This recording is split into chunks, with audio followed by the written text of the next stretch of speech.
Could you please start to do it? We have a wall and we have 4 nodes, 5 nodes, 0, 1, 2, 3, 4.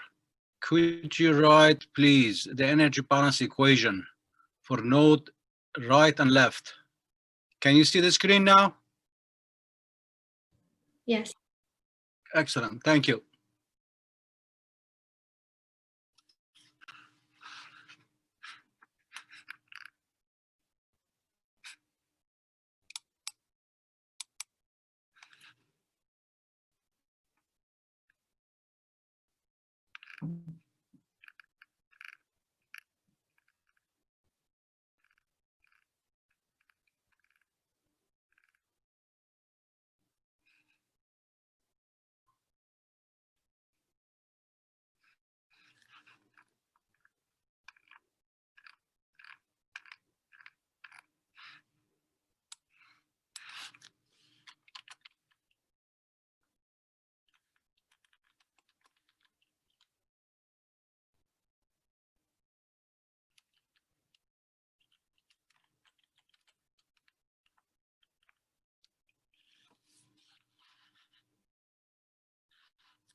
Do you have the answer?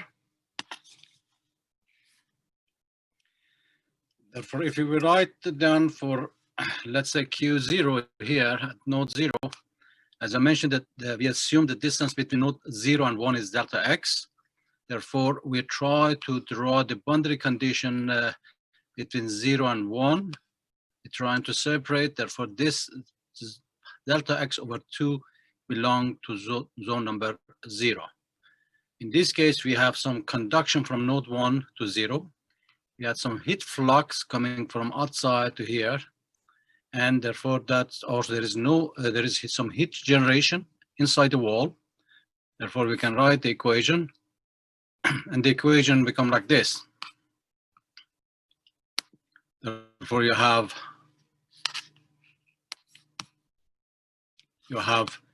conduction from zone number 1 to zone node number 1 to 0.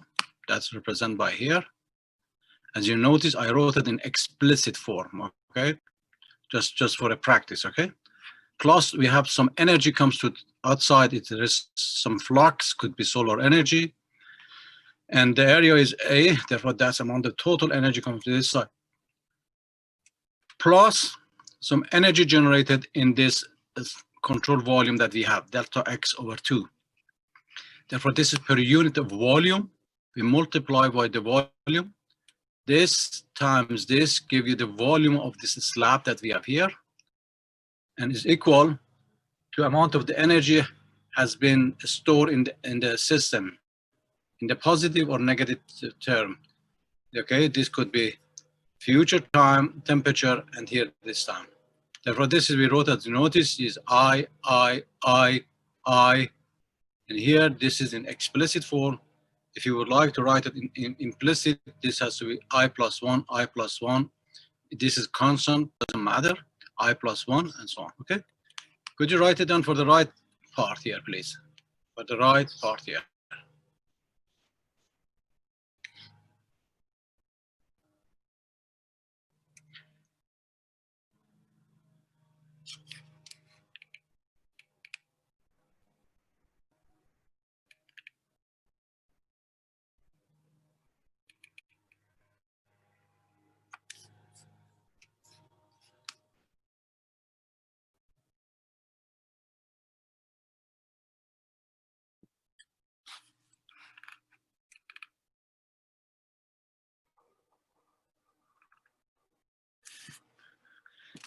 Okay, therefore, let's save time. Therefore, the same way, again, here the distance between node number 3 and 4 is delta x. Therefore, we discretize here node 3, number 4, and here the line between 9 and 3 is delta x over 2. Therefore, the equation become like this format. Conduction from 3 to 4, that's exactly represented here. Plus, we have some convective heat transfer to this side, this convective heat transfer to this node here, therefore multiply by the area. And again, this amount of the energy generated in the portion belong to node number 4. That portion is half of this here, okay? That's why we have delta x over 2. And again, here, this is the variation of the temperature in node number 4 as a function of the time. Okay.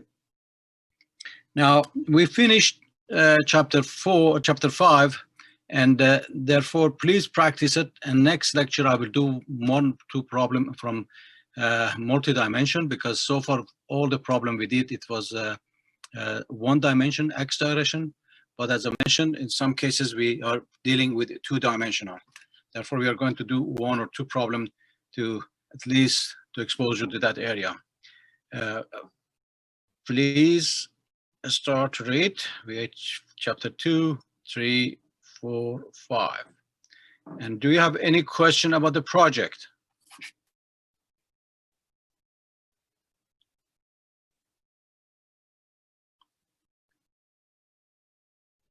It seems no question. Let's move. The same way we did for conduction problem, we can also do a numerical code for convection. Convection, if you would like to visualize it, is air movement in the room, okay? Air movement in the room. Therefore, we can use also numerical work to show how air motion inside the room, okay, and outside the room in an environment. This is not a part of your course. I just want to show you that this is a possibility that we, the same way we discretize the conduction equation, we can discretize the Navier-Stokes equation, the fluid mechanic, okay? Therefore, here you can see we did it for example, in the room, for the scenario, the summer, winter, spring, how the air movement, the temperature variation that shows as the temperature goes to exhaust and the temperature increase, that's ventilation part. And again, the same thing we have doing here for a spring. And look at here, this is summer and so on. This shows that in case the building is mechanically ventilated on the top, okay? Therefore, these are the possibility also we can do it for numerical or for fluid mechanic and trying to visualize how the air move inside the building. And that's one of the biggest questions these days, that if coronavirus will stay in the room or not. And that's why we can easily simulate the airflow inside the room and trying to find out how long that air stay in the room before be exhausted, okay? Therefore, this is the case of we have, we call it cross ventilation. It means we have supply from here, exhaust from here. In this case, that you can see the air move in this direction. If this person has a coronavirus, the next person will get it here, okay? Therefore, these are the work we have done before, and we can look at how the air move and trying to provide thermal comfort, health, and safety. This is therefore now we in the area we are dealing with the convection. Convection causes do the air movement, okay? The air moves, therefore as moves, they interact with each other, exchange energy, and if it exposed with the solid surface, they're trying to remove the heat, okay? You have seen this one, we cover already conduction. You have a very good knowledge of conduction at this moment. You can simulate the case of a steady state. You can simulate it 1-dimensional. You can simulate 2-dimensional. You can look at it also how long the energy, if you expose here to a temperature of a certain degree, how long it takes that person feel the temperature is more than, let's say, 50 degrees or something. If we can look at that study. We did also radiation. We are going to deal with the radiation later on, but at this moment we are dealing with the convection. Look at here, the source of energy is at this part, but the person here, he's warming up his hand because air become hot as air moves come here close to the fire, become hot, and as hot air become less dense, the density will come decrease, and start to go up here, okay? Therefore, now we are dealing with the motion of the air going from here, and the density becomes lower, become buoyant, and it goes up all the way. Therefore, bring some of the heat from this part to this part, and the person feels warm. And this is not a good design. I hope you can tell me why this is not a good design. Look at here, we have a hot water radiator warming up the air. As the air becomes warmer, become lighter, go up here, and here is window in the winter. The window is cold, the temperature is cold. Therefore, the air exchange energy with the window. The temperature will drop and become heavier, come down. Therefore, this pass air movement going like this. This is not a good design. Why is not a good design? You lose all the air to the outside before it reaches the people in the room. Beside that, if you look at it from design point of view, why it is not a good design? The temperature difference between the body is not good for the occupants. No, let's look at the design, my friend. The comfort, I think he was saying, because there's some radiation that will feel cold near the window, and if you don't have any heating, like radiation that feels warm near, the comfort will be affected. That's all good point, but if I design the building, I put this radiator on the window here. Window, yeah. Put the radiator here because here the convection cause that there is less condensation of the humidity on the window, and also when the temperature here is increased, and therefore radiation and comfort become nicer. Okay, very good, excellent. And if you look at inside the window, if this is inside the room, let's look at here, and if you have double glazed window, if you have two window here, inside the window, if it's not a vacuum, you have also convection, because this window is hot in the room, the air get here warmer, go up, and the outside window glass is cold, and they become colder and come down. Therefore, you have a recirculation of the air right here. Recirculation of the air comes in. Therefore, is increasing your energy losses to outside, because warm up, go up there, give them back, and come back cold, and so on. Therefore, that's why we're trying to create, use some other gases, or like argon, or we're trying to create a vacuum that will be less losses through the window. And here is another example, okay? Therefore, we are dealing with the convection all the time. The whole time, every day we are facing any problem that we are facing during the day, there is some problem of convection heat transfer. Now, the question here is how we can calculate energy transfer by convection. We have an equation. That you can call it Newton cooling law. And there is one function over there is H. The question here, how do you know what is the value of H? On what base we are going to calculate that for? That's the focus of chapter 6, 7, and 8. Again, look at this. Another problem here is sometimes is by forced convection. Here, it was before you're dealing with some natural convection. Okay, right here, this is a term, you will see it. They call it natural convection. In some textbooks, they call it free convection. Free, okay? There is no cost, okay? And you're dealing also with a forced convection. Forced convection, sometimes we would like to cool down a plate here. In case you bring blow some air, therefore this we call it forced convection, because we are forcing the air to move, the wind, like a fan, and so on. In this case, you are dealing with another system, radiator, for example. In system here is you're trying to cool it down, and you put a fan in order to cool it down, okay? Therefore, these are, we call it forced convection. Therefore, from now on, we have to be able to separate these two phenomena. And in some problem, we are dealing with both of them simultaneously. We have a free convection we cannot ignore. We have forced convection we cannot ignore. Therefore, we have to take in consideration both of them. In some cases, both of them, they work together. Sometimes they work against each other. We are going to cover all of this different scenario in chapter 6, 7, and 8. You have seen this one, I believe you remember. Those of you taking building science, table 8.2. It mentioned in this table that, if you have a still air, what that means, still air, that means free convection. There is no force. If you're dealing with horizontal, upward, it means like a floor, okay, horizontal upward. Depend on emissivity, the value change from here to here. If you're dealing with vertical, that means wall, okay? or direction horizontal. Therefore, this is, you can see this is the value that you have. And if you're dealing with horizontal downward, like ceiling, you have the value here. Where this number came from? Why the number is changing from 9.3 to 6.1? Okay, for a given emissivity, okay? Why this number change? And look at here is you have moving air. Moving air, it means you are dealing with a forced convection. And I mentioned, if the velocity is 24 kilometer, this is the value. If it's 12 kilometer, this value. Where this number come from, okay? The focus of this 3 chapter is to tell us fundamental way of calculating this value based on physics of the problem. That's exactly the focus of this 3 chapter. And here you have free convection. Again, is table 8.3.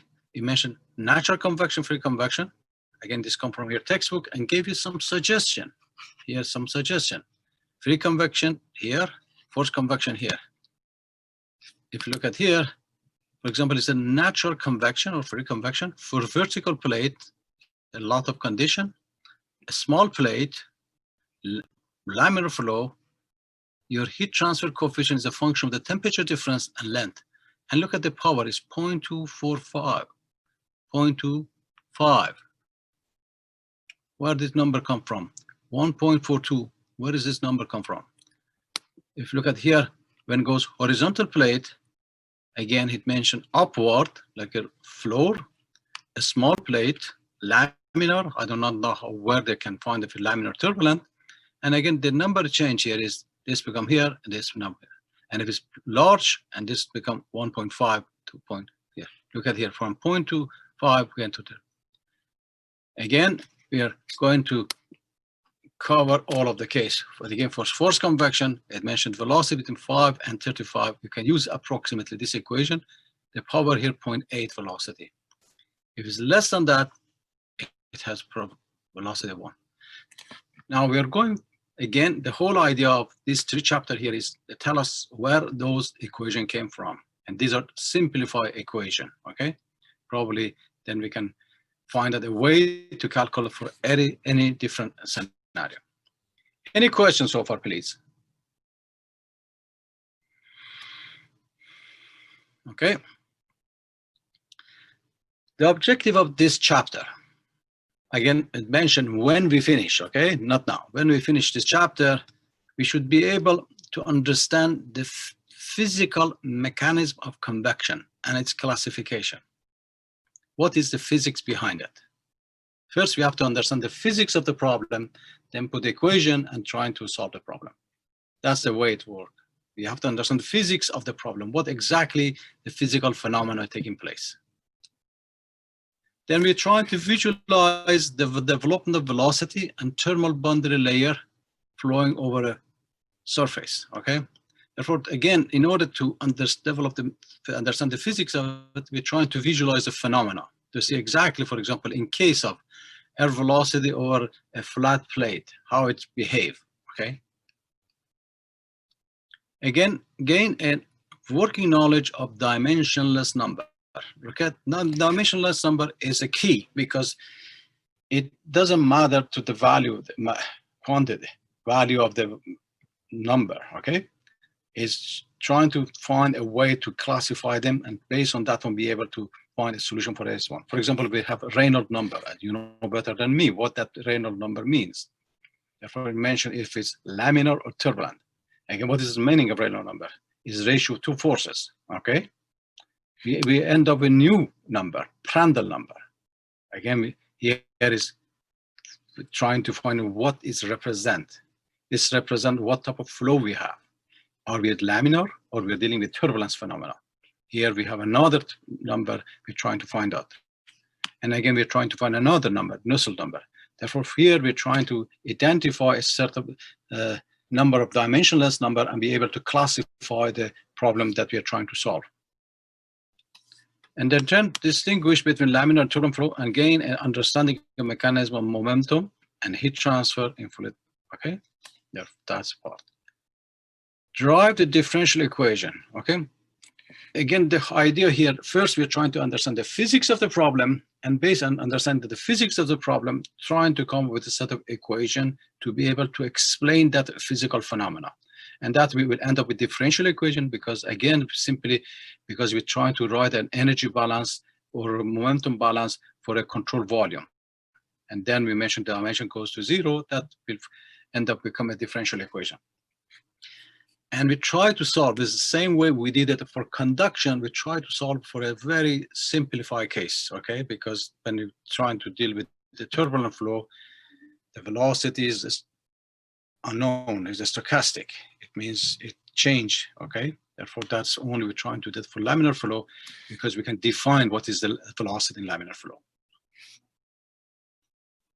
And then normalize the convective equation, obtain the heat transfer coefficient.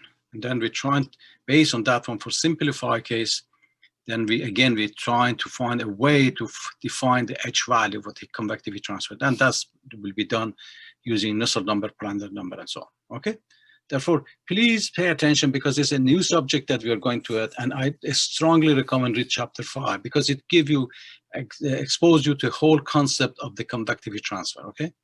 You know already Newton cooling law, but now we are trying to find how we define the value of H, okay? And using it again, sometimes in some problem, we cannot, for example, solve the problem specifically for heat transfer. But based on analogy, we can find the solution for a momentum equation. And when mentioned, these two equations are the same. Therefore, the solution to both of them will be the same, okay? The solution, not the magnitude, okay? Therefore, we use sometimes analogy between momentum and heat transfer. And sometimes we use also mass transfer, okay? Therefore, we're dealing momentum transfer, heat transfer, and mass transfer, okay? But the mass transfer is not the scope of your work now. Any question, please? Any question, please? Okay. Let's look at the mechanism of convection. Let's look at step by step. Conduction and convection are similar. In both, mechanisms require presence of media. Remember, in radiation, we mentioned we don't need any media. But in case of conduction, convection, we need a media. It could be solid, it could be liquid.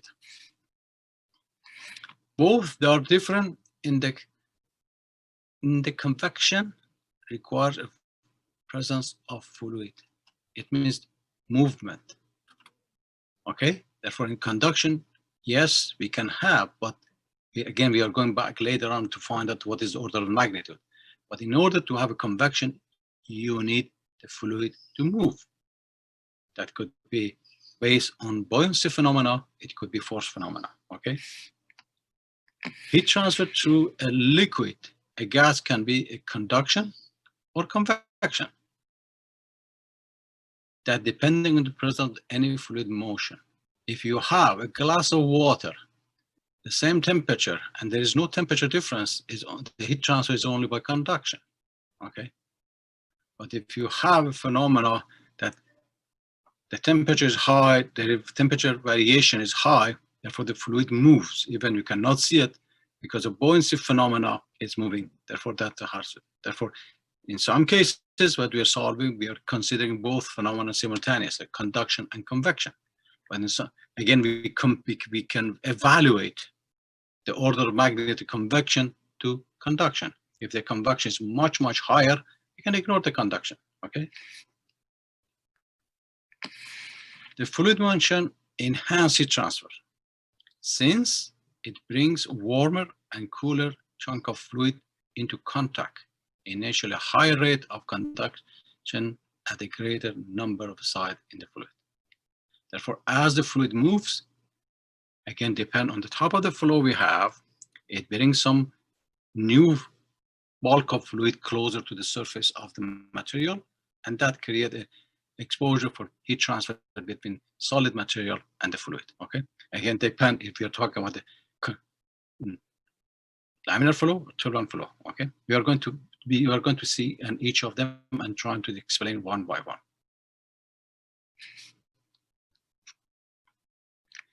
Again, all of this came out based on experimental conduction equation. All the equation that we had first, it was based on observation. Observation showed the convective heat transfer strongly depend on the fluid property. Therefore, heat transfer, remember I mentioned for air is a lousy fluid for heat transfer, but water is higher because the density is different. And a study after a study, when they change different parameters, they find that your heat transfer coefficient depend on the viscosity, depend on the conductivity, density, CP, and velocity. Therefore, you expect in the future, when you develop an equation to explain the heat transfer, to calculate the heat transfer coefficient, H, you will see all these 5 parameters, it will be there, must be there, okay? Because this was experimentally was done, and they find that these are the key factor. But, and also depend on the geometry of the system. As you notice in table 8.2, if it's flat or if it's horizontal, okay? If it's flat or is it vertical, okay? Horizontal or vertical. And also, that's depend on the geometry. Again, if it's cylindrical or rectangular, if it's spherical or cylindrical. Therefore, this geometry has a big impact, okay? Because the way air flow over the material will be different. That I'm sure you have seen it in your fluid mechanic. And also roughness is important because as you have roughness, it causes the air to mix more motion inside the fluid. As there is more motion, there's more impact contact between the fluid and the surface, okay? Therefore, you create more mixing of the fluid, okay? Therefore, these are the phenomena you have to think about it, and you have to keep in mind that because this will give you some idea in the future, okay? That, the process that you're going to be involved, you have to be able to identify the effect of each of this. So if you're designing heat exchanger, if you are using a fluid, it will be a smaller size because the heat transfer is higher. If you would like, for the case of air, the size of heat exchanger will be more because you are dealing with different fluid. As we discussed in building science, the way we explain the energy exchange between the solid and by convection is given by Newton cooling law, okay? And the equation is like that. You're trying to calculate here, we know the temperature of the surface, but the question here, we are trying to develop a scientific procedure to be able to calculate the value of H. How? But based on experimental, they show that this value depends on this type of parameter, okay? Any question, please?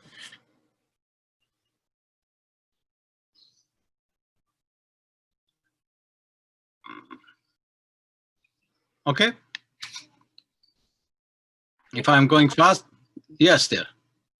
I said it's all good. Good, fantastic. If I'm going fast, let me know. Look at here. If you have a horizontal plate, because first we have to understand the movement of the air, the movement of the fluid on the surface, then be able to understand the physical phenomena for heat transfer. We know that, for example, if you have a flat plate, assume this is a flat plate long, okay? And suddenly we have a uniform air velocity coming here. Assume that you have a fan that provides a uniform air velocity. It means if the velocity here is 5 meters per second, here is 5 meters per second before reaching the plate. And then after a while, if we try to do the measurement with the sensor, we can see the velocity here is not anymore 5, it's 1. And slowly changing. And after certain limit, as you remember that we had it for wind chapter 9, here the velocity become uniform, sort of constant. That's for this here is the same value it was here. Therefore here we have a sort of layer that shows the velocity of the fluid passing for it. The first question here is why the velocity here is 0? Why the velocity is changing here? What causes this phenomenon to take place? Again, pardon me? Roughness and friction. Friction, that's right. Okay, good. Excellent. Because of That's right. Therefore, this is an assumption that we are making Therefore, these are the conditions we make. All experimental observation indicate that a fluid motion comes to a complete stop at the surface and assume a zero velocity. This is very important to understand because this is one of the assumptions. These are that we rely on it to be able to define the heat transfer coefficient. Therefore, we are saying here is there is a point here on the surface that the velocity is zero, okay? Then we call it in full term, they call it non-slip, okay? The non-slip condition is responsible for development of the velocity profile. Therefore, now we have this velocity profile here because of this condition. The velocity in the surface is zero. If it's the roof of the building, the roof is not moving, okay? Therefore, here is velocity zero, and after that, slowly, this velocity profile that we have. Therefore, this is my velocity profile, we call it. Here is zero, slowly increase. At a certain height, the velocity remain constant. It means this part from here up is not influenced by here, okay? Is not influenced by the viscosity. The flow region close to the wall in which the viscous effect, viscosity, or significant is called a boundary layer, okay? Therefore, this part is very important for us because based on this assumption, there is a boundary layer right here. We're trying to define the heat transfer, what is a energy exchange between the solid and the fluid, okay? Therefore, this is something that I'm sure you knew it from fluid mechanics, but it's reminded to you that now we need this information back again, okay? Now, an implication of this, look at here. Understand, we mentioned what we made an assumption. We made an assumption there is a velocity here is zero. There is in the surface, and just a micrometer over there, probably velocity is very small, very small that we can ignore it, okay? Now, this helps us to be able to understand better the heat transfer. The implication of non-slip condition is that the heat transfer from the solid surface to the fluid layer, very close to that is pure conduction. Do you agree or not? Therefore, what he's saying here is, look at here. We assume the velocity here is zero. With this velocity zero, it means there is no movement of the air. Just you go a micrometer, 2 micrometer up there, okay, or millimeter up there into this fluid here. And that layer, again, this layer here is the velocity is so small that we can assume there is no air movement. Therefore, we can assume through that boundary layer over there, the heat transfer is by conduction. That's exactly what he's trying to say. Please read it again, trying to understand it. No memorization, trying to feel it in your head exactly what's happening inside the fluid, okay? Sure. Pardon me? Say it again, please. Yeah, I didn't ask yet. I just said sir. So does air has a conduction heat transfer coefficient? Yeah, look at very good. What you're saying here in that small layer, again, we are talking about very close boundary layer. We're talking micrometer down there, okay? We can assume in the surface the air velocity is zero, but the next layer we can assume the air is velocity is so small that the heat transfer to that fluid, could be air, could be water, could be alcohol, whatever it is pure conduction. That's all it's trying to say. And then we can write this one. On that boundary layer, almost close to y equals zero, okay? We can assume the heat transfer by conduction and convection are the same because it's going from solid material, let's say the plate, to the air or to the fluid. By convection, they are equal, okay? And we can calculate the conduction here, okay? Again, here is just the temperature inside the fluid. Remember, we're talking about now the thin layer of the liquid over the plate, okay? And that one here we mentioned, this is by conduction through the fluid. Is equal dt or dy. Therefore, if I can calculate this temperature profile in that boundary layer, temperature and the boundary layer within the fluid. If I take the derivative and put y equals 0, this amount of heat transfer is the same amount that went from the solid to the fluid, okay? That's exactly it's trying to say. And then we know what is the conduction. We know what is the convection, because this we define it. This is Newton cooling law. Therefore, if you put them together, we end up with this equation that I have here. Therefore, this comes based by equating equation 6.1, this representing H times delta T is equal to this one. Therefore, if I can find, look at here, I'm telling, if I can find the temperature profile and that boundary layer and calculate this derivative at y equals 0, I can find my value of H, okay? This is the way it's done, okay? Therefore, now we have a definition that we mentioned, okay, we are assuming this concept that the fluid, the heat transfer to that fluid layer very close to the surface is pure conduction, okay? Therefore, this is the way we define it. Therefore, now we have been able to define it, but again, let's go further to see how far we can use this concept, okay? Therefore, it's very important you have a complete understanding of the fluid flow, okay? How it's passed, exactly. We come back again next slide to explain to you in more detail, okay? Therefore, this is the definition that we are saying here. Now let's see what we can do with it. Therefore, let's come up with what that means. We mentioned here, this is the thin layer. We mentioned there's delta T and there's fluid. The heat transfer, this is no movement, therefore this is by conduction, okay? This is with that. Okay, let's go one by one.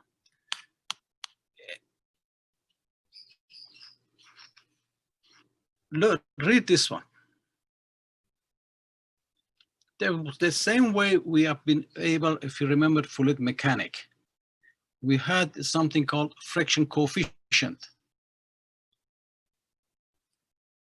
We were able to calculate it mathematically. We had an expression to calculate friction by using, in case of laminar flow. If you remember, called F equal 16 over Reynolds number. The same way we are trying to use the same approach, be able to define the Nusselt number. Let's go one step further. Therefore, Nusselt number is defined as H LC over K. If I can play with it, just want to remind you. Have you seen this equation, this expression before? Your number? Pardon me? Your number? Your number. Therefore, why we are changing the name? My name is Jack. Why tomorrow my name becomes Faribors? If it's by your number, then why we call it Nusselt number?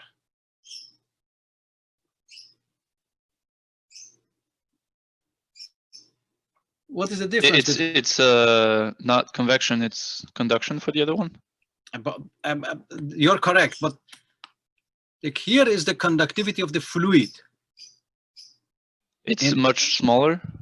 In general, I'm defining the expression here is. Here is the conductivity of the fluid. In BO number, this was the conductivity of the solid material, okay? If you look at here, the BO number, it was H characteristic line divided by K. But in that case, we were comparing two resistance to the convection to the conduction. Here, conductivity of the fluid. Therefore, when you're using Nusselt number, we are talking about the fluid. Therefore, this is the conductivity of the fluid, okay? Therefore, this is the difference. Now we define it. Heat flux through fluid layer by convection and by conduction can be expressed respectively as this, okay? This is, we mentioned we had it. This is, we define it in the thin boundary layer that we had in this conduction, okay? Again, we are talking about the same, both of them are the fluid. And therefore, taking this ratio, you can see the Nusselt number represent the ratio convective heat transfer within the fluid to conductive heat transfer in the fluid. Therefore, now you're comparing in an environment. You have heat transfer by conduction, you have within the fluid, again, my friend, within the fluid, and you have heat transfer by convection. The Nusselt number trying to find out how important is conduction compared to convection. Okay, look at here is this is K over L over K, and here is H1 over H. Therefore, comparing two resistance within the same environment. Therefore, you have a fluid is passing here. There's a delta T temperature here.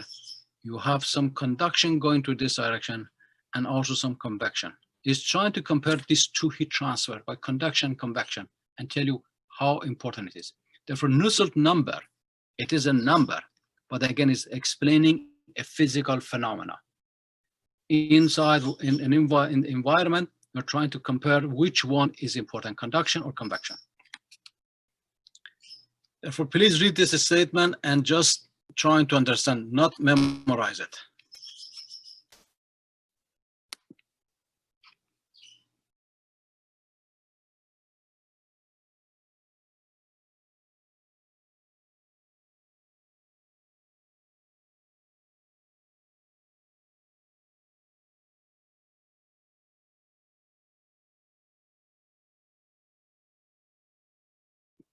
Is okay?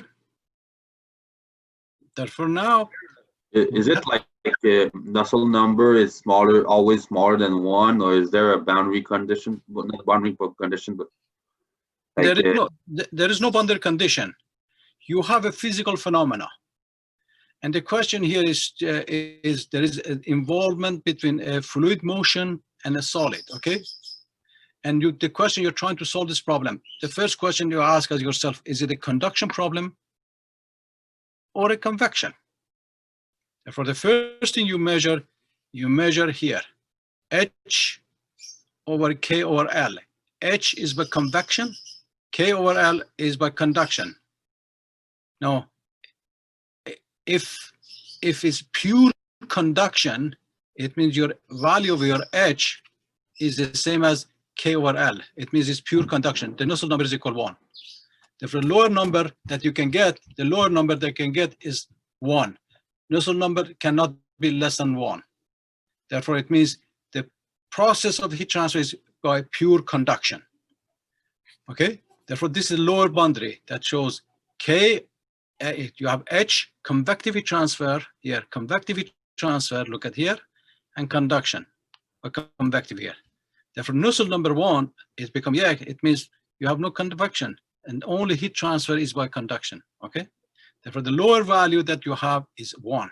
When n Nusselt number is equal 1, it means the process of heat transfer is pure conduction. Did I answer your question, sir? yes, I just need a clarification.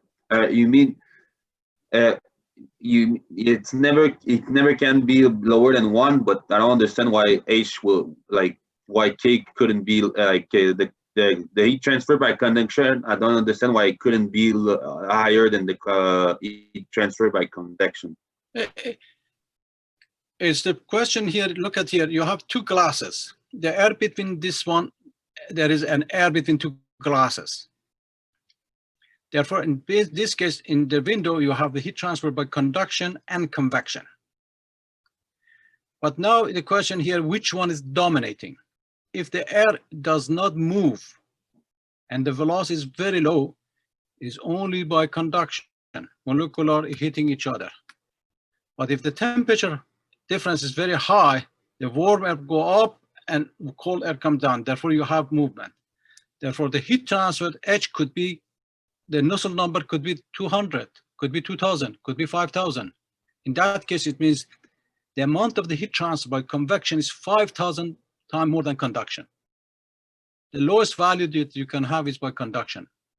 Therefore, your Nusselt number could be 2000, could be 5000. What that means, it means the heat transfer by convection is 5,000 times more than by conduction. Thank you. Yeah, I finally understand. Thank you. Thank you, sir. Therefore, in the case of pure conduction, Nusselt number is equal 1, sir.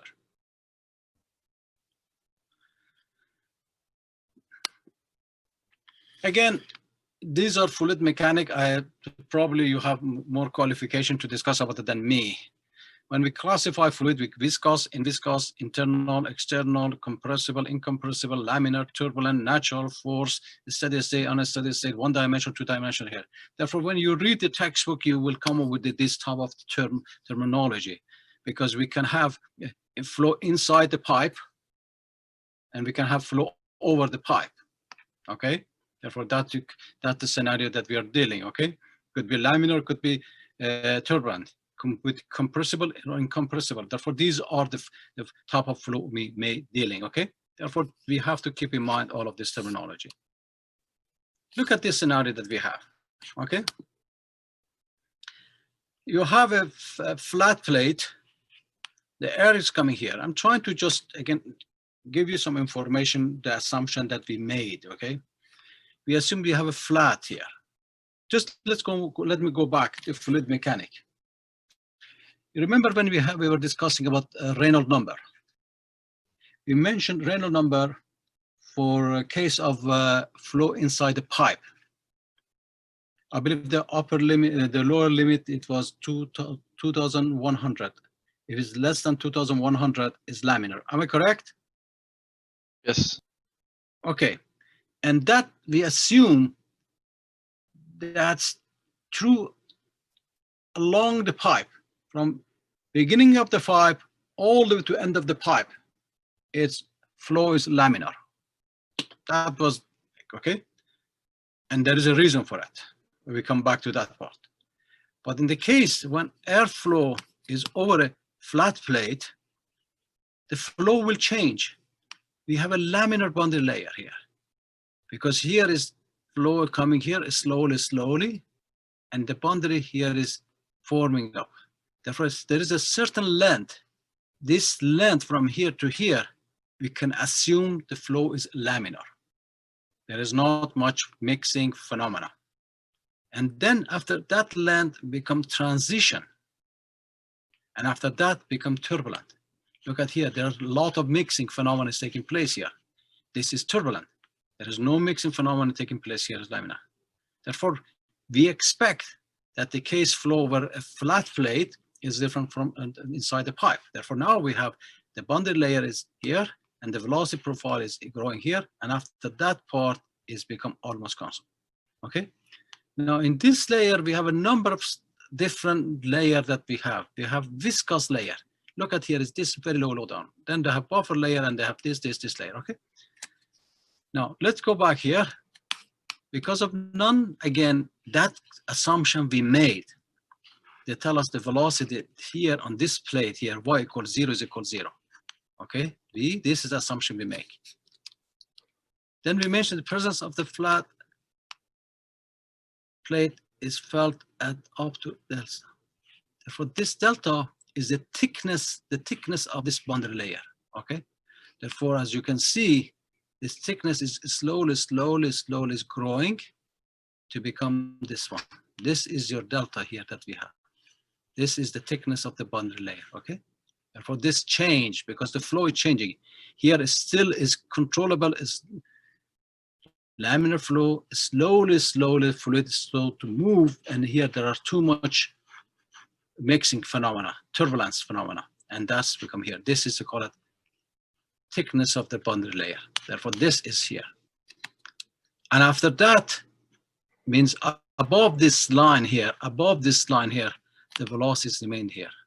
The presence of the plate is felt up to this one. Look at here, this is here. The velocity here is the same as here.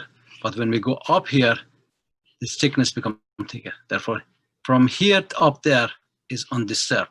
From here below is disturbed, the velocity profile. Beyond the thickness remain constant, unchanged, that we discussed. Above this line here, boundary layer remain constant. Therefore, now we can see the velocity close to the surface is slowly changing. Again, these are we're talking about the boundary layer, and there are many sub boundary layer. Okay, and this viscosity effect is only affecting this thin layer down here. Okay, that we can assume the velocity in this layer is almost at 0. Okay. Therefore, this is mentioned before. The velocity U will change from 0, that's right here, all the way to the top, the thickness of boundary. Therefore, have some understanding of boundary layer, okay? If taking fluid mechanic, understand, but trying to understand the physical phenomena taking place within the fluid close to the layer. Okay, that will help you to understand, appreciate the heat transfer, okay? Now, if you look at here, not only we have boundary layer, we have boundary layer for the fluid flow. This is represent the velocity, but we have also another boundary layer for temperature, because we assume the temperature of the plate, for example, is 200 degrees, and the fluid coming here is 50 degrees. Therefore, we develop also another layer that represent the profile of the temperature. Therefore, you have velocity boundary layer, and you have thermal boundary layer. Here, your fluid comes at the temperature of T infinity. As it passes here, and the temperature of a TS, and we can see slowly, the temperature profile will change here inside the fluid here. Again, we mentioned this is the temperature of TS, and it slowly is changing to become the temperature here. Above here, the temperature unchanged. Below here, it's changing between TS and T infinity. And here we have another thickness. We mentioned thickness of the thermal boundary layer. Therefore, you have a thickness of the velocity boundary layer, and you have a thickness of thermal boundary layer, okay? Again, here, please read it like the velocity, a thermal boundary layer develops when a fluid at specified temperature flow over a surface that has different temperature. Here we assume the temperature of the surface is TS, surface temperature, and the fluid is coming here is T infinity. Therefore, here the temperature remain constant. Everywhere is not a function of Y. Okay, here is not a function of Y, but we get closer to the surface, and we can see the temperature profile change from a uniform to this distribution here. Therefore, this represents the growth of the boundary layer for temperature. Okay, read it, please. Consider flow is a fluid at the uniform temperature, as we mentioned here.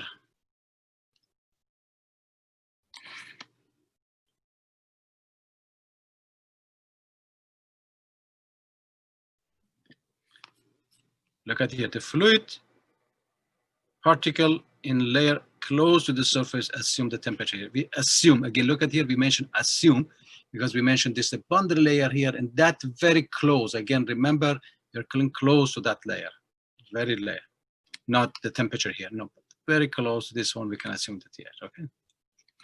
The temperature profile developed ranges from TS, as I mentioned, temperature of the surface, to temperature of here. Read this one. The thermal boundary layer, the flow regime over the surface in which the temperature variation in the direction normal to surface is significant, okay? Therefore, look at here, we have fluids coming here with the uniform temperature and uniform velocity over the surface of the plate. Therefore, the temperature everywhere from here to here, everywhere is T0. The temperature of the surface TS, as get closer to here, there's some heat exchange between the surface and the fluid, and because the velocity will change, the mixing takes place, therefore the temperature variation becomes slowly more. Above here, usually the temperature remain constant, okay? Has not been disturbed by this one. Okay, let's go back here. Again, this is definition, dimension, that we mentioned what is the thickness here, what is the thickness when reach steady state. It mentioned here is when reach almost the ratio between these two is 9%. Okay, there is, after that there is no variation anymore. Okay, the thickness of thermal boundary layer increases in direction flow, as you can observe here. As we move the flow here, the boundary thickness increases until a certain time that the same as velocity, that temperature remain constant. Okay.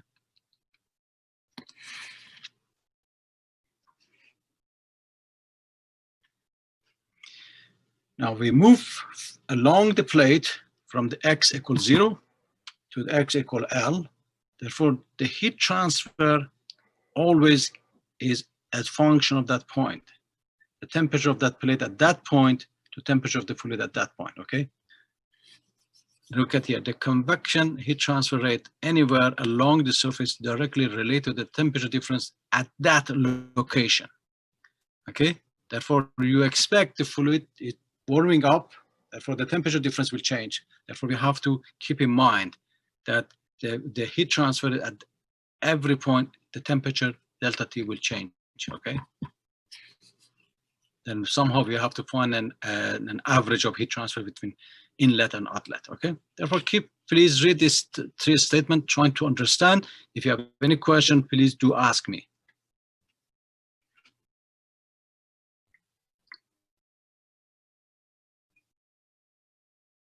Good. Now, we defined the Nusselt number. If I ask you what is Nusselt number, you mentioned the ratio convective heat transfer to conductive heat transfer. Nusselt number. Prandtl number, also there's another parameter that will affect, that probably depend on the type of fluid that we have. Because we mentioned viscosity, we mentioned density, we mentioned Cp, we mentioned K, all of this physical property of the fluid, not solid. Fluid will affect the motion of the movement of the fluid, okay? Therefore, the relative thickness of the velocity and the thermal boundary layer is the best described by dimensionless parameter, Prandtl number.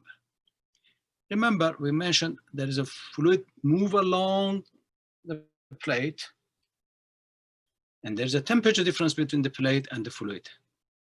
Now, there are two thickness of the velocity and the thickness of the boundary layer. Remember? Here we're talking about here, and the same thing we had for velocity. This is for the temperature, and we mentioned they have the same thickness parameter for velocity, okay? The Prandtl number referring to this one. Therefore, it represents a molecular diffusion of momentum. The momentum represents the velocity, molecular diffusion of heat. Therefore, let me go back here. Therefore, there is, in this is the fluid is moving. There are, again, we mentioned in this layer, there is some air is moving and they are transferring heat from one to another molecule, okay? The heat transfer from between the molecule here by heat transfer. And the same time, fluid is moving, and that's by motion. Therefore, you have diffusion of momentum by motion, and you have diffusion of heat transfer, okay? Therefore, these two represent this Prandtl number. Therefore, the Prandtl number represent constant motion, viscosity, kinematic viscosity, and thermal diffusivity again. Sir, my friend, do you remember thermal diffusivity? That one here. That represents heat transfer by conduction. The movement, conduction through the fluid, and momentum through the fluid. Therefore, now we have a phenomenon represent the effect of the top of the fluid that we have, and that's only their physical property. If you would like to have some idea what we're talking, for example, the metal, the Prandtl number is less than 1, liquid metal. Could you tell me why? And oil has Prandtl number more than 1. Why this one, liquid metal, its Prandtl number is less than 1? Is there an engineer there? Because we're dealing metal has a high conductivity. When it says high conductivity, this value is very high. Therefore, this ratio becomes less than 1. Okay? And we have oil, we have a high viscosity. Therefore, this becomes more than 1. Therefore, again, trying to understand this number and trying to relate it to reality that you're dealing with everyday problem. Okay? Therefore, read this statement, what that means, Prandtl number. I mentioned here some meaning here, that we define something, but what that means. The thermal boundary layer is much thicker for liquid metal and much thinner for oil relative to the velocity boundary layer, okay? What that means, my friend, it means when we are dealing with a liquid metal, the boundary layer for thermal temperature will develop much faster than fluid, okay? For liquid metal, okay? The boundary layer for thermal develop much faster than for the liquid, okay? Therefore, trying to really close your eyes, trying to understand that physically. Let me move. Again, these are, you have seen it, you can teach it better than me. Laminar and turbulent flow. These are, that was we mentioned that we are dealing laminar flow. The flow is characterized by a smooth streamline. It means the streamline do not cross each other. Follow the path. When it comes to turbulent, it's characterized by fluctuation. It's moving from one streamline to other. Therefore, there is mixing phenomenon is taking place. That one, okay. The laminar flow, there is no mixing. All of them, they pass each other. A streamline does not cross line, but here is the mixing phenomenon is taking place. If you look at here, I do not know if you have done experiment in fluid mechanics or not. That was the way we did it in undergraduate. With the fluid here, we are injecting some dye here, and there is no mixing, and this streamline passed right here, okay? In the case of turbulent, when we were injecting, after a while it was mixing because these are mixing vortex moving and creating some mixing phenomena here. Therefore, that was the definition of laminar flow and turbulent flow. I don't know, did you have any experiment in fluid mechanics or not? I do not know. That was with the way during my time, we did the testing, if it's specifying. And if we had a forced convection and laminar flow, and here in case of free convection, here at the beginning, there is right here, there is no mixing. After that, become turbulent and so on, okay? Therefore, we can, these are the problems that you have seen it in your daily life, okay? Therefore, there's always a process taking place between this phenomena and this phenomena. We call it a transition period, okay? And there are not that much information available for analytical solution for transition, but we have a lot of, we can do it numerically. Because for laminar, we have been able to define some equation to explain the phenomena for fluid and heat transfer. But for the turbulent transition, there is not that much analytical solution, okay? Again, we come back here, we can see here is the velocity profile in turbulent flow is much fuller than in laminar flow. That you can see here is come here slowly, laminar, then we pass transition, and then here you have this part, okay? Turbulent boundary layer can be considered to consist of viscous sublayer here. You have a buffer layer up top of it, and you have overlap layer here, and then you have this part, okay? Therefore, these are phenomena that we can observe it numerically. We have to be able to see it, and also experimentally that can be observed, okay?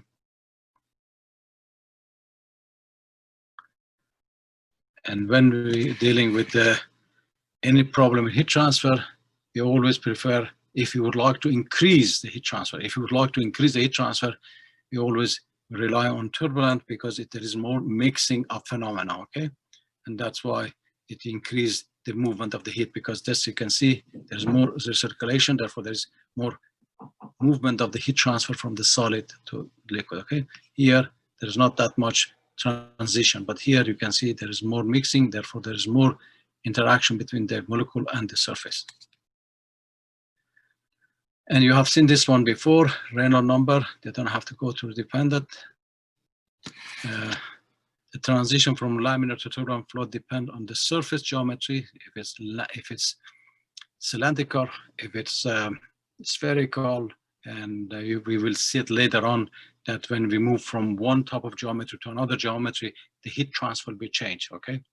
And also surface is very difficult. There is not that much equation, except in some textbook you can find, in handbook you can consider surface roughness, because it's very difficult to find here. Most of the work has been done. And heat transfer is experimental. They carry out the experiment, and based on the experiment, they're trying to find an equation. Velocity, surface temperature, and type of fluid, okay? The flow depend mainly on the ratio of the inertial surface to viscosity. To define this is Reynolds number, it's showing the ratio of two forces. Because the fluid would like to move, viscosity would like to stop it. Therefore, that's the physical meaning of Reynolds number, and you know that. And that was the equation. Again, please keep in mind, when we define, keep in mind, this is very important, the Reynolds number we define in the case that we mentioned for the case of flow inside the pipe. This was R, okay? When I'm talking about the flow over a flat plate, this is the length. As the length change, your Reynolds number will change. That's why we have a constant value for Reynolds number for flow inside the pipe, because the R, the radius, will remain the same. When we are talking about airflow over a flat plate, characteristic length is the length. The length goes from 0 to L, okay? Therefore, we can see as we change the L, your Reynolds number will change. That's why we showed before, at the beginning you have laminar, then you have transition, and then you have turbulent flow, okay? Therefore, this is, you have to keep in mind. Therefore, your expectation here is when we change the geometry, the Reynolds number will change for laminar and turbulent, okay? In case that you have, that shows if you have larger inertia and force, it means the viscosity is smaller, therefore you have turbulent flow. These are the definitions that you can guess for yourself, but please read it and try to understand. Measure the smaller or moderate Reynolds number, laminar flow, the viscous force are large enough to suppress the fluctuation, okay? Therefore, in that case, viscosity flows here does not let the molecule be free and to move wherever you like, okay? Therefore, trying to understand, these are the is more important. Equation is not important. Understand that the physics of the problem you have help you to be able to have much better appreciation of the heat transfer, okay? And therefore, the same thing that we had for a flow inside the pipe, we have the critical Reynolds number. It was 2,100, 2,200, depending on textbook that you have. Therefore, it changed from one flow to another flow. That we call it critical Reynolds number, okay? Therefore, remember, sometimes you have to calculate the critical Reynolds number to find out if your flow is laminar or turbulent, because that way you find out which expression that you have to use to calculate the heat transfer coefficient. Okay, can you do this problem for me in 5 minutes? Because that's all we left.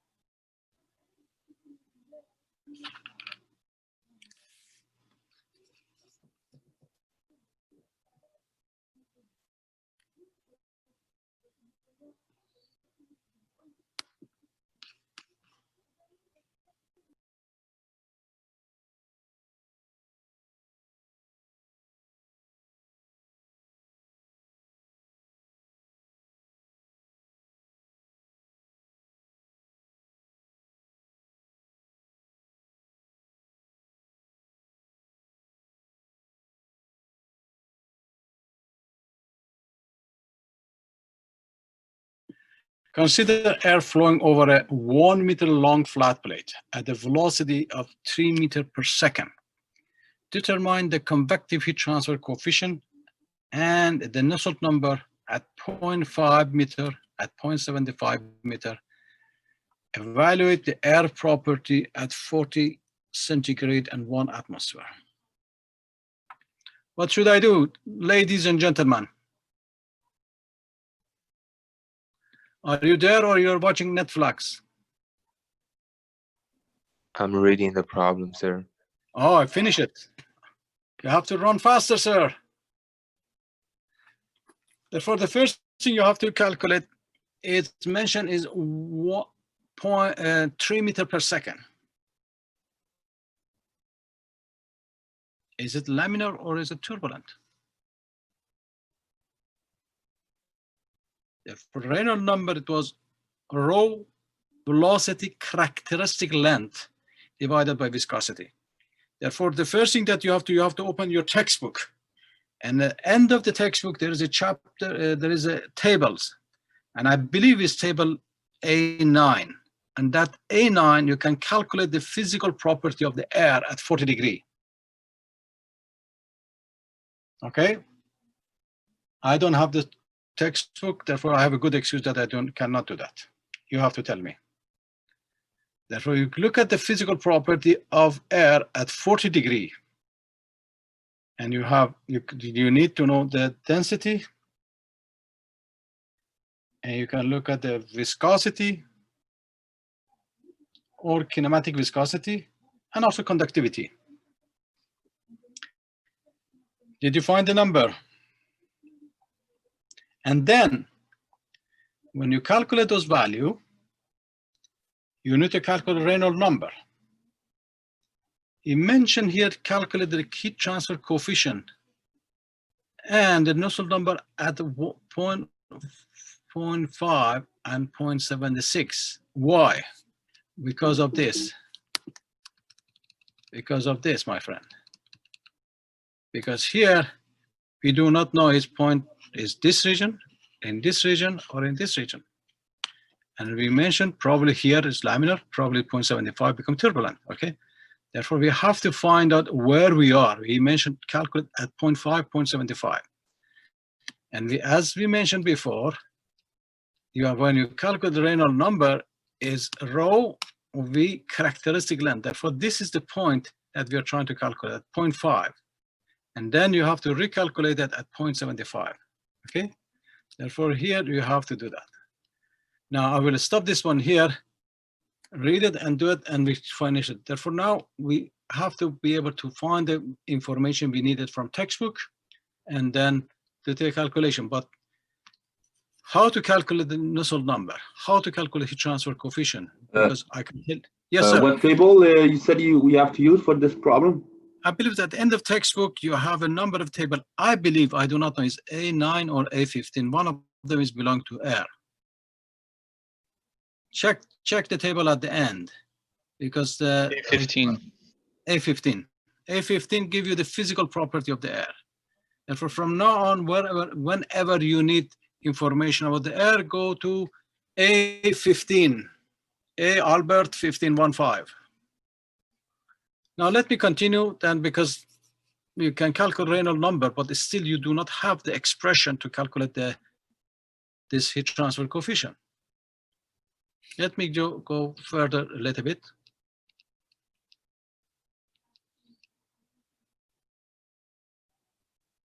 As I mentioned before,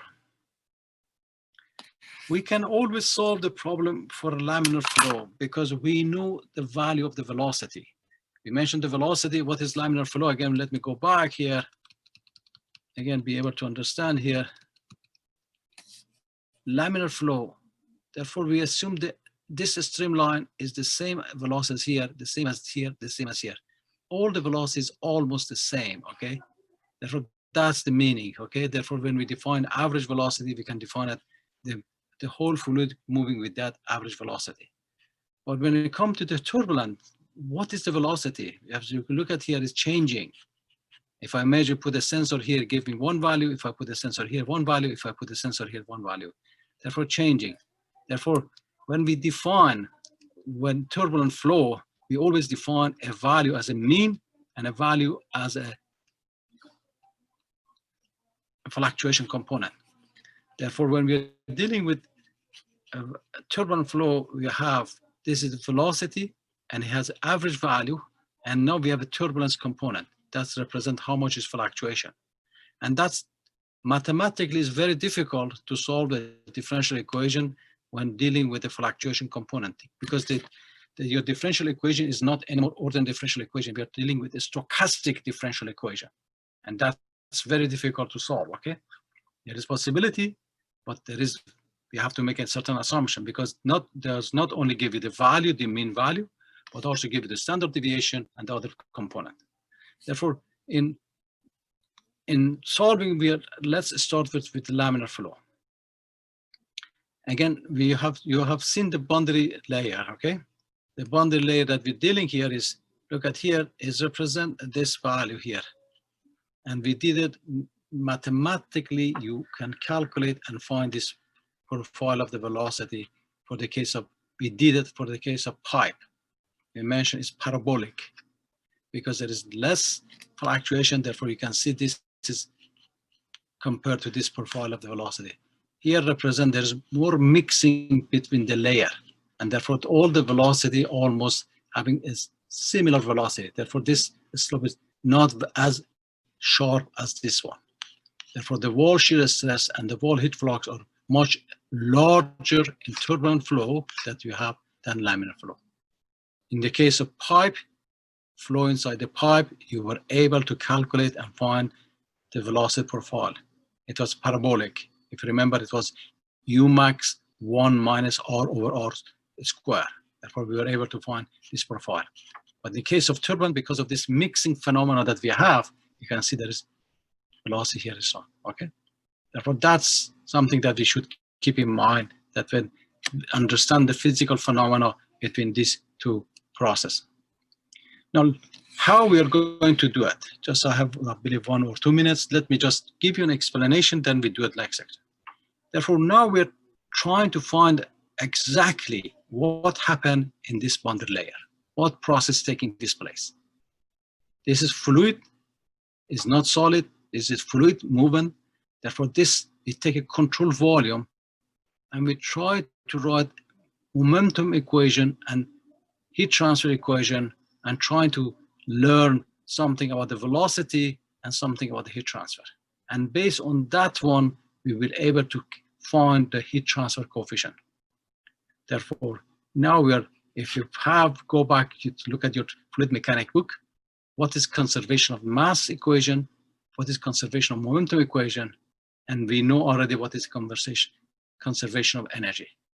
Please remind yourself the fluid mechanics, conservation of mass, conservation of momentum, and so on. Therefore, now we have to write 3 set of equations because we are dealing with fluid here. And there is a movement here, the velocity change in this direction, and there is this boundary layer, the velocity change in this direction. Therefore, it's become 2-dimensional. The velocity here is 2-dimensional, okay?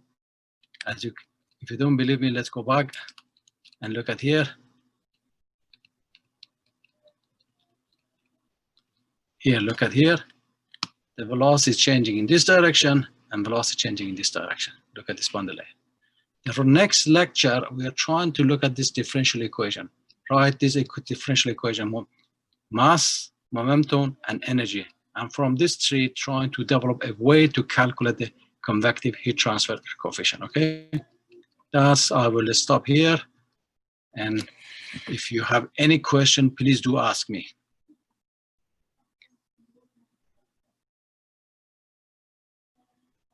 Let me turn off here. If you have any question, please ask me. I'm here to answer your question.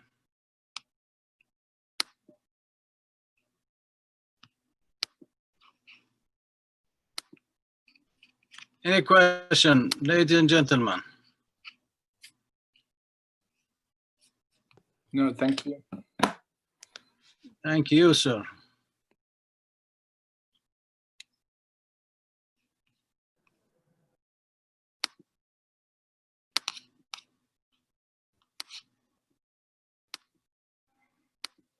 Any question about the project?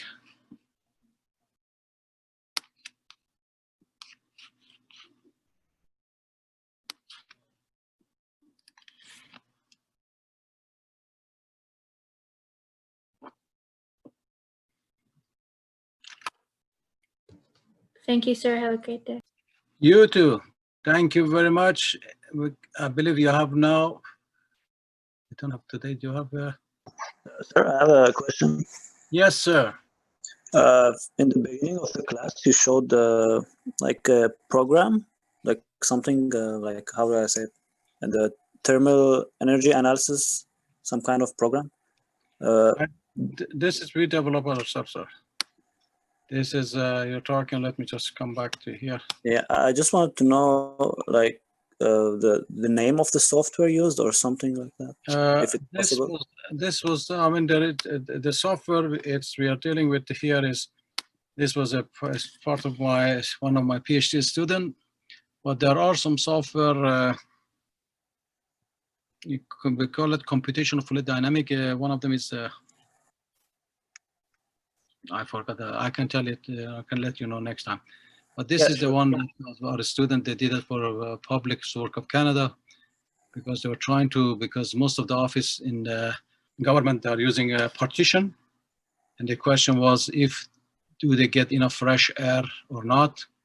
And the temperature, and this was we're concerned, we're trying to look at different type of ventilation system, because sometimes we have a displacement ventilation system, sometimes we have air comes from the top, sometimes the air comes from the side wall, sometimes air comes from the floor. Therefore, there are different type of mechanical ventilation system. The question was, we're trying to study and to see which one is more convenient for the occupant inside the building.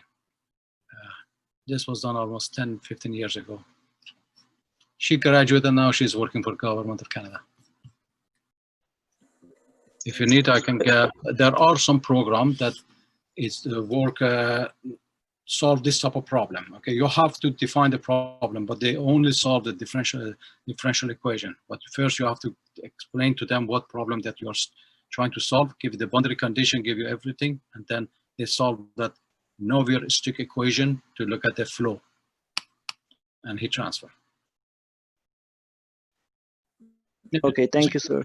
The whole idea was that numerical is not only applied to solid, but also applied to fluid. That was what I was trying to pass the message here.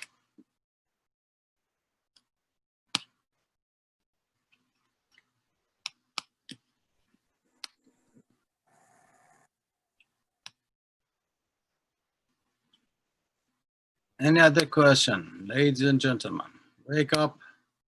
If you have any question, please.